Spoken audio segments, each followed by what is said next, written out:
उत्तराखंड राज्य से संबंधित परीक्षाओं की तैयारी करने का एक बेहतरीन तरीका यह है कि प्रीवियस ईयर के प्रश्न पत्रों को बारीकी से हल कर लिया जाए, क्योंकि अधिकांश बार यह देखा जा रहा है कि प्रीवियस ईयर के प्रश्न पत्र से प्रश्न ज्यों के त्यों पूछे जाने लगे हैं।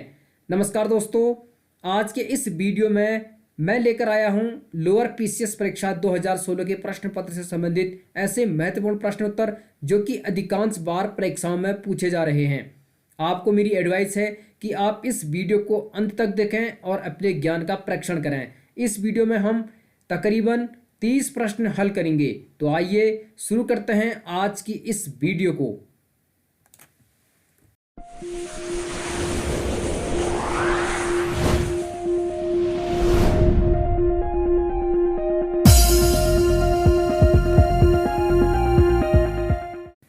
जैसे कि आप देख पा रहे हैं, भाग 1 सामान्य अध्ययन। यह प्रश्न पत्र उत्तराखंड लोअर पीसीएस 2016 का है। काफ़ी इंपॉर्टेंट प्रश्न है, इनको हल करने से आप अपने को भी जांच सकते हैं। पहला प्रश्न है, उत्तराखंड के किस जिले का वन क्षेत्र सर्वाधिक है। यहाँ पर उत्तराखंड के 4 जिलों के नाम दिए गए हैं। हमें यह बताना है कि इनमें से किसका क्षेत्रफल सर्वाधिक है। इसका सही जवाब होगा ऑप्शन बी, पौड़ी गढ़वाल। तो इन 4 जिलों में से पौड़ी गढ़वाल का वन क्षेत्र सर्वाधिक है। Option B correct answer. दूसरा प्रश्न, सूची 1 में दी गई झीलों का सम्मेलन सूची 2 में दिए गए स्थानों से करिए और नीचे दिए गए कोड से सही उत्तर बताइए। एक तरफ सूची 1 ताल, दूसरी तरफ उनके स्थान दिए गए हैं। इस प्रश्न का सही जवाब है ऑप्शन बी, नीचे कूट से हमें ढूंढना है। तो कूट बी सही है। ए का 3 7 ताल जो कि नैनीताल में है। बी का 1 द्रोण सागर ताल यानी काशीपुर उधम सिंह नगर में। सी का 2 डोडी ताल अर्थात उत्तरकाशी में। और लास्ट बचा विरही ताल जो कि चौथे ऑप्शन से जुड़ेगा, चमोली। तो 7 ताल है नैनीताल में, द्रोण सागर ताल है काशीपुर उधम सिंह नगर में, डोडी ताल है उत्तरकाशी में और बिरही ताल है चमोली में। तो ऑप्शन बी इसका सही उत्तर होगा। यह आपको ध्यान में रखना है। बढ़ते हैं अगले प्रश्न की तरफ। प्रश्न नंबर 3 यहाँ पर दिखाई दे रहा है। यहाँ पूछा गया है, रुद्रप्रयाग में किस सहायक नदी का संगम अलकनंदा से होता है। आपको ध्यान दिला दूं, उत्तराखंड में 5 प्रयाग हैं जो कि मान्यता प्राप्त हैं। विष्णुप्रयाग, नंदप्रयाग, कर्णप्रयाग, रुद्रप्रयाग और देवप्रयाग। और भी प्रयाग हैं जैसे केशव प्रयाग है, गणेश प्रयाग है, गोमती प्रयाग है, लेकिन ये 5 प्रयाग मान्यता प्राप्त हैं पंच प्रयागों में। तो यहाँ पर पूछा गया था कि रुद्रप्रयाग में किस सहायक नदी का संगम अलकनंदा से होता है। सही जवाब हो जाएगा ऑप्शन डी, मंदाकिनी। तो रुद्रप्रयाग में अलकनंदा मिलती है मंदाकिनी नदी से। और यदि ऑप्शन सी की बात करें, पिंडर दिया गया है, तो पिंडर नदी कर्णप्रयाग में मिलती है अलकनंदा नदी से। ठीक है, तो ध्यान में रखिए आप। और यदि इन प्रयागों की बात करें तो विष्णुप्रयाग, नंदप्रयाग और कर्णप्रयाग ये 3 तो चमोली जनपद में आते हैं। रुद्रप्रयाग जनपद में आता है और देवप्रयाग टिहरी जनपद में आता है। आप इन्हें ध्यान में रखिए। अगला प्रश्न यहाँ पूछा गया है, किस हिमालयी क्षेत्र में वर्षा काल में सर्वाधिक वर्षा होती है। यहाँ पर 3 हिमालयी क्षेत्र दिए गए हैं, शिवालिक, ब्राह्य हिमालय और आंतरिक हिमालय। तो हमें बताना है कि किस हिमालयी क्षेत्र में वर्षा काल में सर्वाधिक वर्षा होती है। इसका सही जवाब है ऑप्शन बी, ब्राह्य हिमालय या जिसे बाह्य हिमालय भी कहते हैं। तो यहाँ पर वर्षा काल में सर्वाधिक वर्षा होती है। ठीक है, अगला प्रश्न, चाय की खेती के लिए कौन सी मिट्टी सर्वाधिक उपयुक्त है। ये प्रश्न भी बहुत बार पूछा जाता है। तो कौन सी मिट्टी ऐसी है जो चाय की खेती के लिए सबसे ज़्यादा उपयुक्त है। सही जवाब होगा ऑप्शन डी, हल्की चिकनी कछारी मृदा। तो हल्की चिकनी और कछारी मृदा चाय की खेती के लिए सबसे अच्छी मानी जाती है। ऑप्शन डी सही जवाब होगा। अगला प्रश्न, 2011 की जनगणना के आधार पर उत्तराखंड में नैनीताल जिले का स्थान है। अकॉर्डिंग टू सेंसस 2011 उत्तराखंड में नैनीताल जिले का कौन सा स्थान है? इस प्रश्न का सही जवाब है ऑप्शन सी, चौथा। तो चौथे स्थान पर है नैनीताल जिला जनसंख्या के अनुसार 2011 की जनगणना में। ठीक है, उत्तराखंड स्तर पर। अगला प्रश्न, चीन युद्ध 1962 से पूर्व निम्नलिखित में से कौन सी जनजाति तिब्बत से व्यापार करती थी? यहाँ पर 4 जनजातियां दी गई हैं। उत्तराखंड में 5 जनजातियां हैं, जिसमें जौनसारी, थारू, भोटिया, बोक्सा और राजी, ये 5 जनजातियां उत्तराखंड में निवास करती हैं, जिन्हें एसटी कहते हैं, यानी शेड्यूल्ड ट्राइब्स या अनुसूचित जनजातियां आप कह सकते हैं। तो यहाँ पूछा गया था कि चीन युद्ध जो कि 1962 में हुआ, उससे पूर्व कौन सी जनजाति तिब्बत से व्यापार करती थी? सही जवाब है ऑप्शन सी, भोटिया। भोटिया उत्तराखंड में निवास करते हैं, यह एक जनजाति है। बद्रीनाथ से 2-3 किलोमीटर आगे माणा गांव में भी ये लोग निवास करते हैं, गोपेश्वर के घिंगराण में भी निवास करते हैं। तो आपको ध्यान दिला दूं, 1962 से पूर्व ये लोग तिब्बत से व्यापार करते थे, तब भारत चीन, भारत तिब्बत के संबंध अच्छे थे। और जो गौचर मेला लगता है प्रतिवर्ष 14 नवंबर से 7 दिन के लिए, पंडित नेहरू जी के जन्मोत्सव के अवसर पर, गौचर में इसकी शुरुआत 1843 से हुई थी और यह तिब्बत से व्यापार के मकसद से एक व्यापारिक और औद्योगिक मेला है। तो पहले गौचर मेले में तिब्बत से भोटाओं का व्यापार होता था, उत्तराखंड का व्यापार होता था, जिसमें व्यापारिक और औद्योगिक से संबंधित कई उत्पादों का आपस में क्रय विक्रय किया जाता था। तो ऑप्शन सी इस प्रश्न का सही जवाब है। अगला प्रश्न, जनवरी 1921 में उत्तराखंड की जनता ने किस स्थान पर कुली बेगार न देने की शपथ ली थी? ठीक है, तो बात है 1921 की। उत्तराखंड की जनता ने किस स्थान पर कुली बेगार न देने की शपथ ली? इसका सही उत्तर है ऑप्शन ए, बागेश्वर। उत्तराखंड में एक अंग्रेजों द्वारा लागू क्रूर प्रथा थी, जिसे कुली बेगार कहते थे।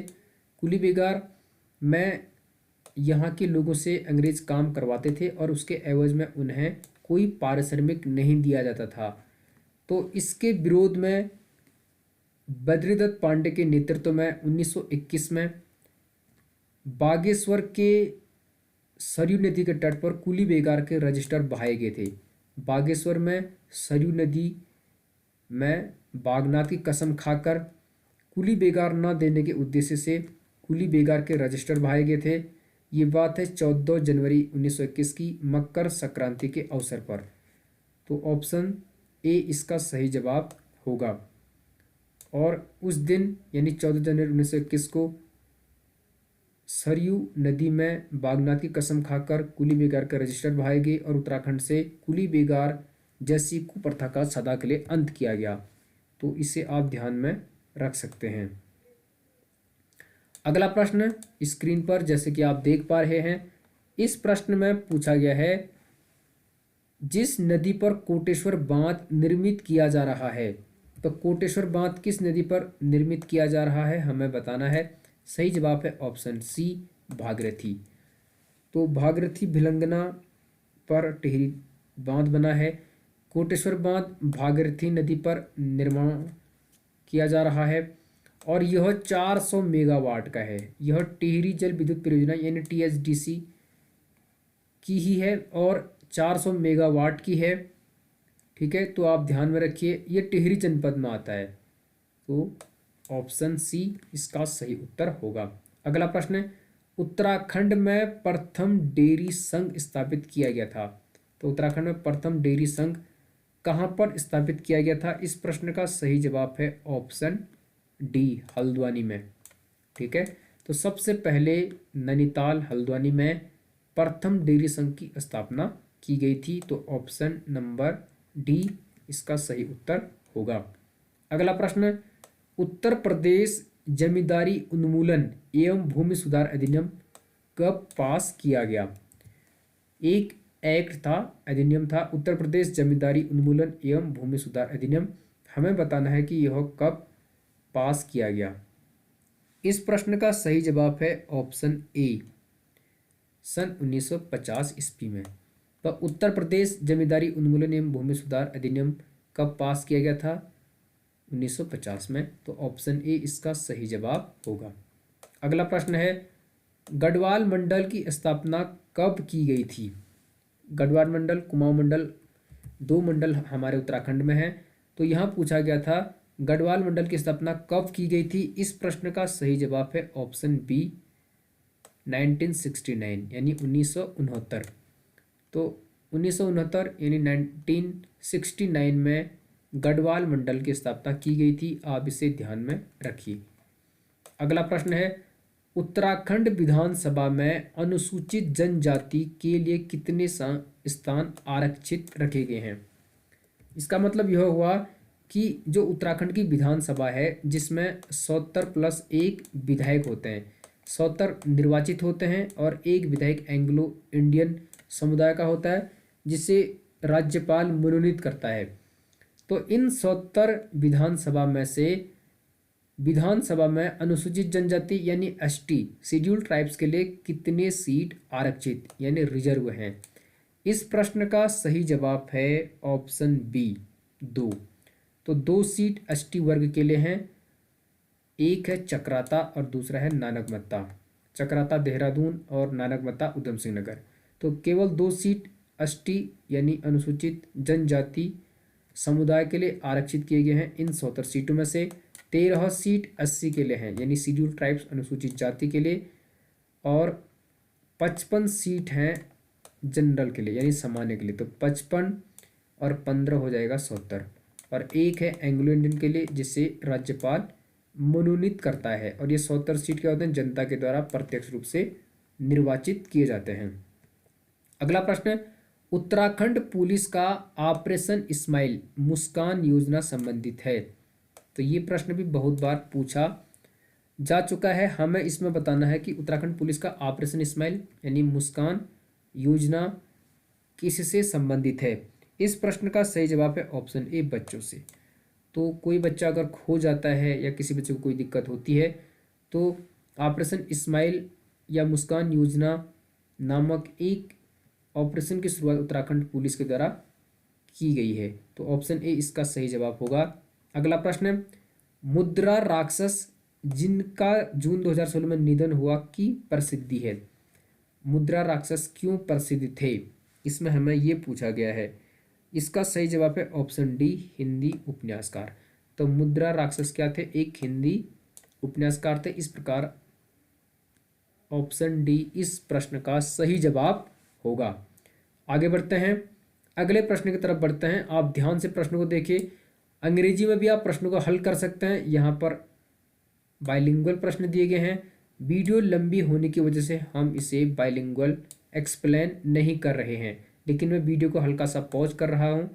यदि कोई इंग्लिश मीडियम का स्टूडेंट है तो इससे पॉज करके आप इन प्रश्नों को देख सकते हैं। अगला प्रश्न यहाँ पर पूछा गया था, वर्ष 2016 में उत्तराखंड में राष्ट्रपति शासन संविधान के किस अनुच्छेद के अंतर्गत लगाया गया था? ये बहुत महत्वपूर्ण प्रश्न है और कई बार पूछा जा रहा है।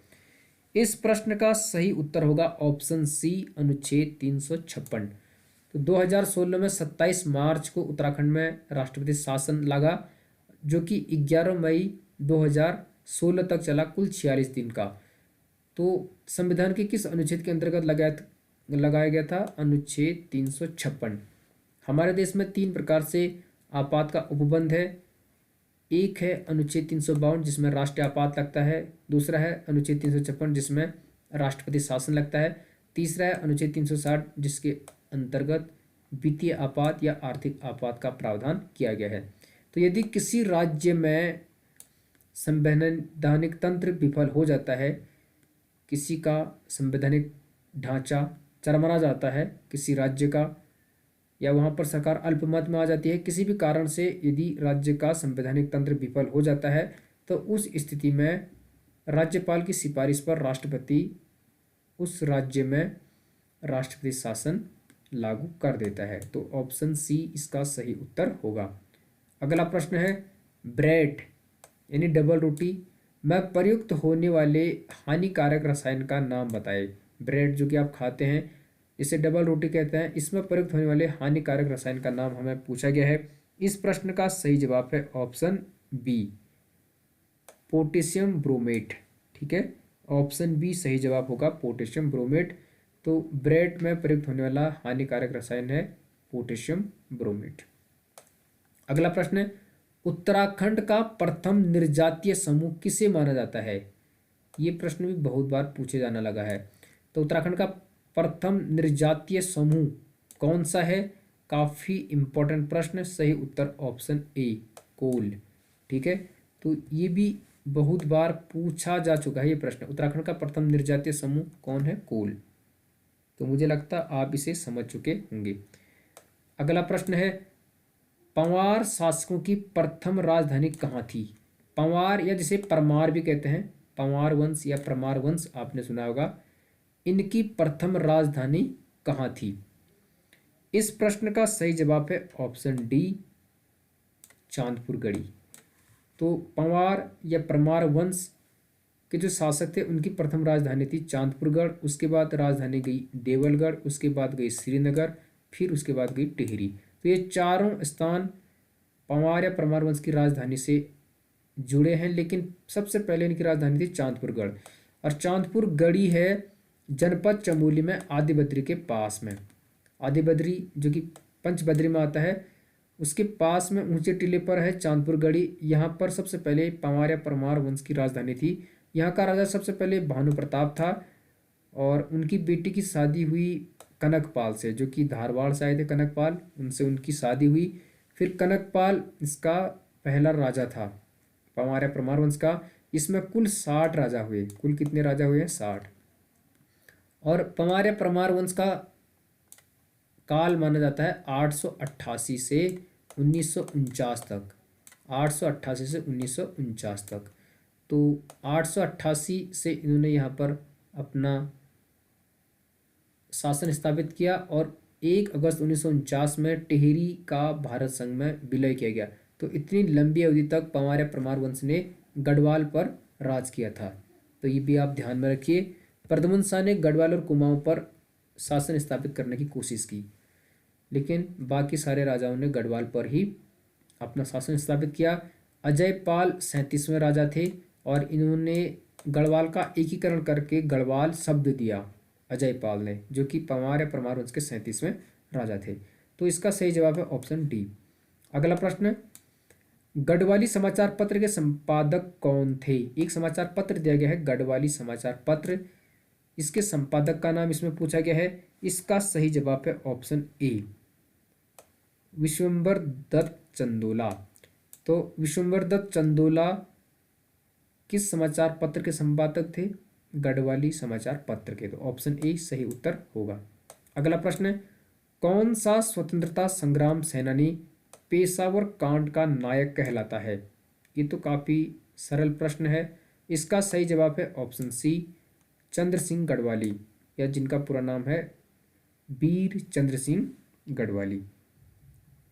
तो वीर चंद्र सिंह गढ़वाली का नाम तो सभी ने सुना होगा। इन्हें पेशावर कांड का नायक कहते हैं। इनका जन्म हुआ था 25 दिसंबर 1891 को। इनकी मृत्यु हुई थी 1 अक्टूबर 1979 को। जन्म स्थल था इनका मासी।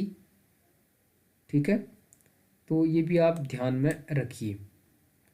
तो वीर चंद्र सिंह गढ़वाली को पेशावर कांड का नायक कहा जाता है। इनका पूरा नाम था वीर चंद्र सिंह भंडारी। तो कई बार पूछा जाता है कि पूरा नाम क्या था या वास्तविक नाम क्या था। तो वीर चंद्र सिंह भंडारी इनका वास्तविक नाम था। ये भी आप ध्यान में रखिए। अगले प्रश्न की तरफ बढ़ते हैं। एक दो प्रश्न और हम इसमें देख लेते हैं कि कौन कौन से प्रश्न इम्पोर्टेंट इसमें माने जाते रहे हैं। तो ध्यान से वीडियो को देखिए। यहाँ पूछा गया है, निम्नलिखित में से किस वर्ष में टिहरी रियासत का स्वतंत्र भारत में विलय हुआ? अभी ऊपर के प्रश्न में मैंने इसके बारे में अच्छे से डिस्कस किया, आप समझ चुके होंगे। इस प्रश्न का सही जवाब है ऑप्शन बी, 1949 में। तो पहले स्वतंत्र रियासत थी, और 1 अगस्त 1949 को टिहरी रियासत का स्वतंत्र भारत में विलय कर लिया गया। अभी जो माला राज लक्ष्मी शाह हैं टिहरी की सांसद, ये पंवारिया परमार वंश की ही हैं। तो टिहरी रियासत का स्वतंत्र भारत में विलय किया गया 1 अगस्त 1949 को, और 888 से 1949 तक इन्होंने उत्तराखंड में शासन किया। ये मैं आपको बता चुका हूँ। अगला प्रश्न, निम्नलिखित में से किनको अगस्त 2016 में भारत सरकार ने खेल रत्न पुरस्कार से नवाजा है? तो ये प्रश्न बशर्ते पुराना हो चुका है। इसका सही जवाब होगा ऑप्शन सी, जीतू राय, साक्षी मलिक, पीवी सिंधु एवं दीपा कर्माकर। तो इन खिलाड़ियों को 2016 में भारत सरकार ने खेल रत्न से सम्मानित किया था। ठीक है, तो खेल रत्न इन्हें दिया गया था। 2020 के खेल रत्न से कौन नवाजे गए हैं, ये प्रश्न अब पूछे जाएंगे, आप उन्हें ध्यान में रख लीजिए। अगला प्रश्न, निम्नलिखित में से किसको यूनेस्को द्वारा जुलाई 2016 में विश्व धरोहर सूची में शामिल किया गया? तो 2016 में यूनेस्को ने विश्व धरोहर सूची में इनमें से किस स्थान को शामिल किया? इसका सही जवाब है ऑप्शन डी, नालंदा विश्वविद्यालय का पुरास्थल। डी ऑप्शन इसका सही जवाब हो जाएगा, जिससे यूनेस्को ने 2016 में विश्व धरोहर सूची में शामिल किया था। अगला प्रश्न, 2011 की जनगणना के अनुसार जनसंख्या की दृष्टि से उत्तराखंड का कौन सा स्थान है? तो 2011 की जो जनगणना हुई थी उसके अनुसार उत्तराखंड का कौन सा स्थान है? इसका सही जवाब है ऑप्शन बी, 20वां। तो जनगणना के अनुसार उत्तराखंड का पूरे देश में कौन सा स्थान है? 20वां स्थान। किस जनगणना के अनुसार? 2011 की जनगणना के अनुसार। तो ये महत्वपूर्ण प्रश्न है, ऐसे प्रश्न कई बार पूछे जा रहे हैं। अब यहाँ पर एक कथन दिया गया है और कूट दिया गया है। पूछा गया है, निम्न कथनों ए और बी को पढ़िए और नीचे दिए गए कूटों में से सही उत्तर का चयन कीजिए। 2 कूट दिए गए हैं, आपको सही उत्तर चुनना है। कथन है ए, उत्तराखंड के पर्वतीय जिलों में लिंगानुपात मैदानी जिलों की तुलना में अधिक है। ये पूछा गया कि पर्वतीय जिलों में लिंगानुपात मैदानी जिलों की तुलना में अधिक है। लिंगानुपात का मतलब होता है प्रति 1000 पुरुषों पर महिलाओं की संख्या।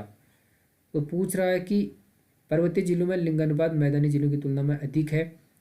कथन बी में पूछा गया है, पर्वतीय जिलों से पुरुष रोजगार की तलाश में पलायन करते हैं। अब हमें बताना है कि सही कौन सा है। इस प्रश्न का सही उत्तर होगा ऑप्शन ए तथा 2, यानी ए तथा बी दोनों सही हैं। तो पर्वतीय जिलों में लिंगानुपात मैदानी जिलों की तुलना में अधिक है, सही है। और रोजगार की तलाश में पर्वतीय जिलों से पुरुष पलायन करते हैं, ये भी सही है। तो इस प्रकार इस प्रश्न का सही जवाब हो जाएगा ऑप्शन ए। ठीक है, अगला प्रश्न, राज्यों के पुनर्गठन अधिनियम 1956 का आधार था। यानी जो राज्य पुनर्गठन अधिनियम बना 1956 में, एक बना था राज्य पुनर्गठन आयोग 1953 में, और फिर राज्य पुनर्गठन अधिनियम बना 1956 में। इसका आधार क्या था? किस आधार पर राज्यों का पुनर्गठन किया जाना था? इस प्रश्न का सही जवाब है ऑप्शन सी, भाषा। तो भाषा के आधार पर राज्यों का पुनर्गठन किया गया आज़ादी के बाद, और भाषा के आधार पर गठित होने वाला पहला राज्य था आंध्र प्रदेश, जो कि 1953 में गठित हुआ। ये प्रश्न भी कई बार पूछा जाता है कि भाषा के आधार पर गठित होने वाला भारत का पहला राज्य था आंध्र प्रदेश, जो कि तेलुगु भाषी लोगों के अनुसार अलग राज्य बना था अकॉर्डिंग टू लैंग्वेज। तो राज्य पुनर्गठन अधिनियम कब बना? 1956 में। राज्य पुनर्गठन आयोग कब बना? 1953 में। और राज्य पुनर्गठन अधिनियम 1956 के आधार पर सबसे पहले गठित होने वाला राज्य तेलंगाना था। किस आधार पर हुआ था? भाषा के आधार पर। और भाषा के आधार पर उस समय बने थे 14 राज्य और 6 केंद्र शासित प्रदेश। ठीक है, तो ऑप्शन सी इस प्रश्न का सही उत्तर होगा। अगला प्रश्न, टिहरी रियासत का प्रथम राजा कौन था? ये काफी महत्वपूर्ण प्रश्न है। सही उत्तर हो जाएगा सुदर्शन शाह। तो सुदर्शन शाह टिहरी रियासत का प्रथम राजा था। ये पंवारिया परमार वंश का शासक हैं। और आपको बता दूं, पंवारिया परमार वंश का काल उत्तराखंड में 888 से 1949 तक है। पहले इनकी राजधानी चांदपुर गढ़ी थी, फिर देवलगढ़, फिर श्रीनगर, उसके बाद लास्ट में टिहरी स्थानांतरित की गई। जब 14 मई 1804 को गोरखाओं ने प्रद्युम्न शाह को मारा, उनकी हत्या की खुड़बुड़ा के मैदान देहरादून में। प्रद्युम्न शाह के पुत्र थे सुदर्शन शाह।